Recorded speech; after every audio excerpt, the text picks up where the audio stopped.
Bonjour et bienvenue dans Opinion. Tunisie, Égypte, Libye, ces révoltes arabes, personne ne les a vues venir. Les régimes en place, leurs alliés occidentaux et même les islamistes. Tous ont été pris de court par ce soulèvement, désormais baptisé le printemps arabe. La rue poussée par la jeunesse a fait sa révolution sans les islamistes. Aucune référence positive à l'islam n'a été entendue, tout comme des attaques à l'encontre d'Israël ou des États-Unis. La révolte sans les islamistes, c'est le thème de ce débat. Où sont-ils? Dépassés par le soulèvement ou au contraire en embuscade?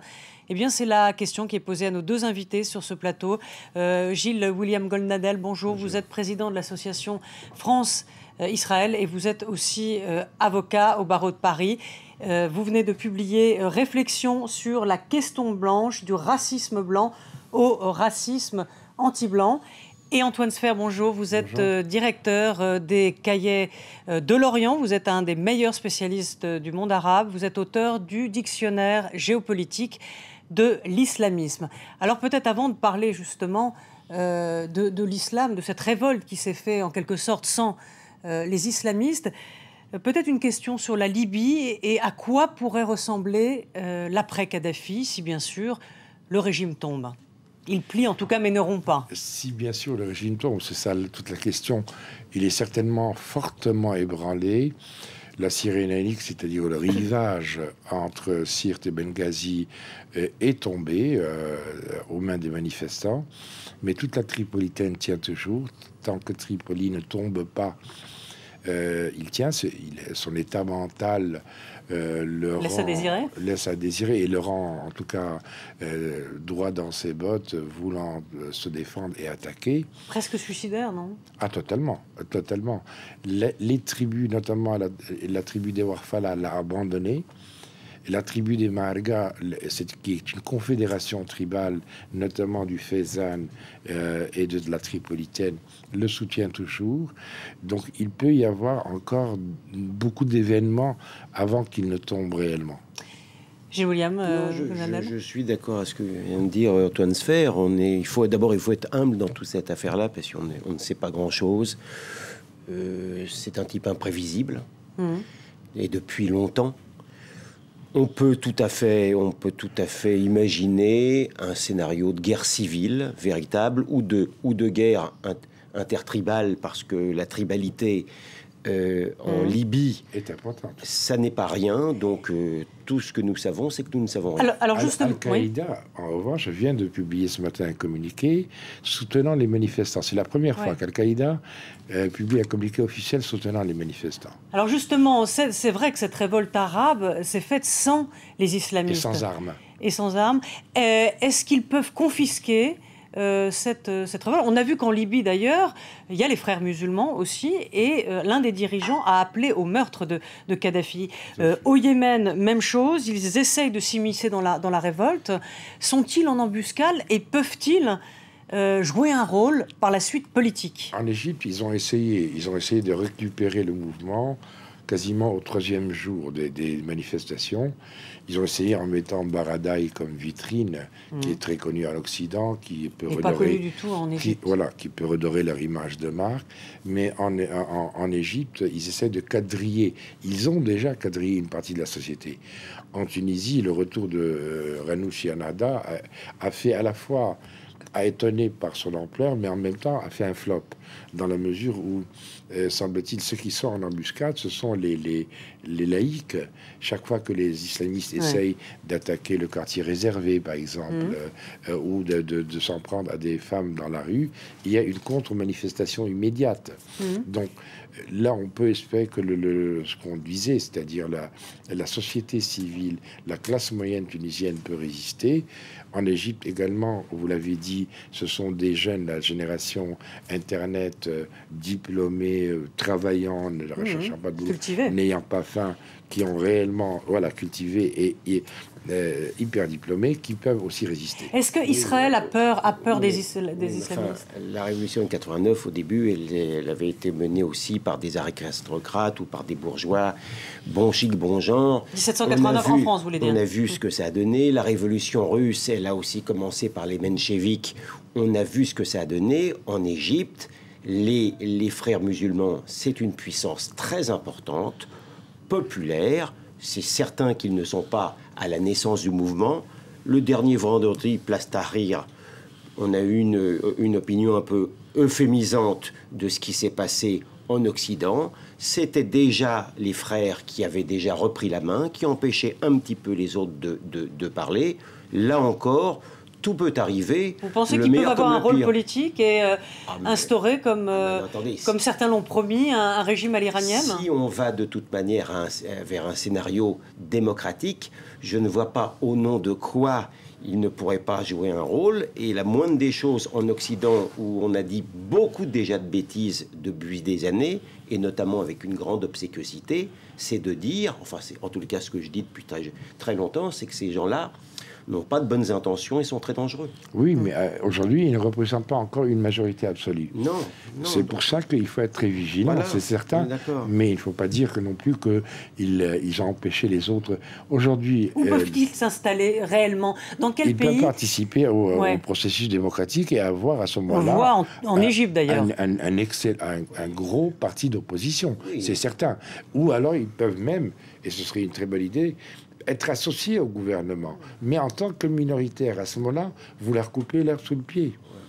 Oui, ou peut-être un jour renoncer à la façade démocratique et prendre le pouvoir. Il faut être vigilant. Voilà. Tout à fait. Et dans toutes ces affaires-là, il faut également voir ce que va faire l'armée, parce que c'est bien gentil de parler de révolutions qui sont pour l'instant pleines de promesses, on ne peut pas dire le contraire, en tous les cas qui ont une légitimité indiscutable, mais ça peut finir parfaitement par un pouvoir militaire qui n'est pas forcément anti-islamiste. C'est le cas en Égypte, où il est farouchement anti-islamiste. Oui. En Égypte, le pouvoir militaire, l'ossature... Oui, en Turquie aussi au début, ils étaient farouchement. Au début, pendant un demi-siècle, quand même. On peut imaginer une alliance de ces islamistes avec, par exemple, Al-Qaïda au Maghreb? Al-Qaïda essaye, au contraire. N'oubliez pas que Al-Qaïda, Maghreb islamique, en face, il y a Al-Qaïda, Proche-Orient et Égypte. Donc, encore une fois, on est dans la configuration d'une entreprise franchisée. Donc on est là, ils sont en embuscade, comme vous le dites. C'est Al-Qaïda, mais vous avez les islamistes, les galistes comme les frères musulmans qui sont en train de quadriller les sociétés. Mais la population leur fait confiance? Est-ce qu'elle a envie de... Quand ils étaient dans l'opposition, quand ils dénonçaient la corruption, etc., oui, bien entendu, ils disaient vrai. Ça nous rappelle des situations chez nous. Dire vrai, mais proposer des solutions mauvaises. Aujourd'hui, c'est ça, le cas est là. C'est pour ça que les associés au gouvernement, en tant que minoritaires, a l'avantage de leur tirer le tapis sous les pieds. Alors, Et l'inconvénient de leur ouvrir la porte. Justement, la Russie, on a entendu la voix de Medvedev qui s'inquiète et qui craint le retour donc, des fanatiques au pouvoir dans les pays vacillants. Est-ce que Israël s'inquiète aussi de ce retour des islamistes? Israël, évidemment, malheureusement, très bien placé pour s'inquiéter, en tous les cas à court terme, d'un changement ou de changements qui peuvent faire que dans quelques mois, l'ensemble des frontières, en ce compris les frontières les plus longues égyptiennes et jordaniennes, seront peut-être aux mains de puissances qui lui est totalement hostile. Donc, bien entendu... C'est pour ça qu'il est temps qu'Israël sorte un homme d'État. Oui, enfin oui. Parce que depuis 1996, il n'y a pas eu d'avancée ni de progrès de la part d'Israël. Israël est en train de plus en plus, et c'est frappant quand on y va, d'entendre de plus en plus le mot puisqu'ils ne veulent pas vivre avec nous, vivons seuls. Si Israël, qui est dans une région arabe, qu'on le veuille ou non, veut se renfermer et non pas s'intégrer dans la région, et il ne faut pas en vouloir aux autres. C'est un discours un peu irénique. Pas du tout. On peut pas non plus on peut pas du tout prôner la fuite en avant, et cet argument est parfaitement réversible. Imaginons un seul instant que Netanyahou, qui est à mon avis un homme d'État, pas du tout, pragmatique, pas du tout, ait décidé tout d'un coup de renoncer à un glacis stratégique, je ne suis pas du tout sûr. Mais il ne s'agit pas de renoncer à un glacis stratégique. Aujourd'hui, la parité stratégique est en faveur d'Israël totalement.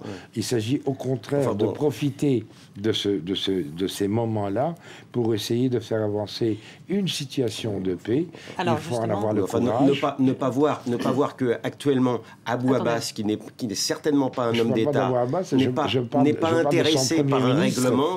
Alors, est-ce que il faut être deux. Le président Obama a poussé le processus démocratique en Égypte, puisqu'il a soutenu cette révolte. Est-ce que, d'après vous, c'est une façon pour lui d'obliger Israël, en perdant son allié qui est l'Égypte, pousser Israël à négocier et à relancer le processus Israël de n'a paix? pas perdu son allié égyptien. L'armée a perdu Moubarak. Oui, mais elle a été claire, l'armée. Nous sommes les garants de l'ordre public, nous sommes les garants de la Constitution, nous sommes les garants de la signature de l'Égypte sur la scène internationale. C'est d'une clarté sans pareil. Aujourd'hui, comme dit William très justement, il faut être deux. Or, depuis 12 ans maintenant, Israël est absent. Il n'existe pas comme partenaire du processus de paix. C'est malheureux. Aujourd'hui, la situation est devenue... Est-ce qu'il se passe peut faire bouger Israël, c'est ça? J'espère bien.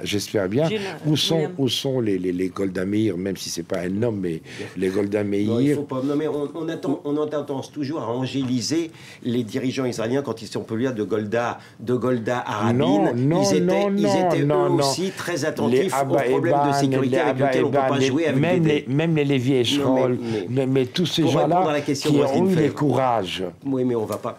Pour répondre à la question de Rosine Feb, d'abord, Obama n'est pas là pour détruire l'alliance égypto-israélienne, qui n'est certes pas complètement rompue, mais ces choses-là peuvent évoluer malheureusement dans le mauvais sens. Obama lui-même, c'est un peu l'histoire de celui qui dit les événements vous échappent, feignez de les organiser. Il n'a pas vu le coup, il le joue pas plus mal qu'un autre, et dans cette occurrence, moi qui ne suis pas obamanien, je trouve que l'Amérique pouvait difficilement... Il est à la reconquête des opinions arabes? Ah, totalement. Il est en train de reconquérir les opinions arabes, mais vous savez, on nous enseigne en première année de droit, mon cher maître, à qui le crime profite-t-il? Or, si on voit aujourd'hui comment c'est en train de s'organiser, il y a quand même des cassures qui se font à l'intérieur même des sociétés arabes. Je parle du Yémen, je parle de la Libye, je parlerai également de ce qui s'est passé en Palestine, etc. Il y a une sorte d'atomisation, de communautarisation de plus en plus accentuée, et cela profite bien entendu aux intérêts stratégiques américains. Dernière question, et c'est bientôt la fin. Est-ce que le modèle turc est exportable, c'est-à-dire le modèle de l'AKP? Pas du tout, pas du tout. Tout d'abord, qu'est-ce que l'AKP? Est-ce que ce sont des islamistes? Est-ce que ce sont des islamiques modérés? On n'en sait absolument rien. Il y a simplement une chose qu'on peut voir, c'est que la société turque et travailler, et l'AKP essaye d'islamiser totalement la société turque. Sauf qu'il y a des laïcs encore, sauf qu'il y a une grande majorité de laïcs qui résistent encore. Qui fait barrière. Voilà. Et comment ça va se passer? William, ensuite, pardonnez-moi juste un dernier mot. Les Turcs, ce ne sont pas des Arabes.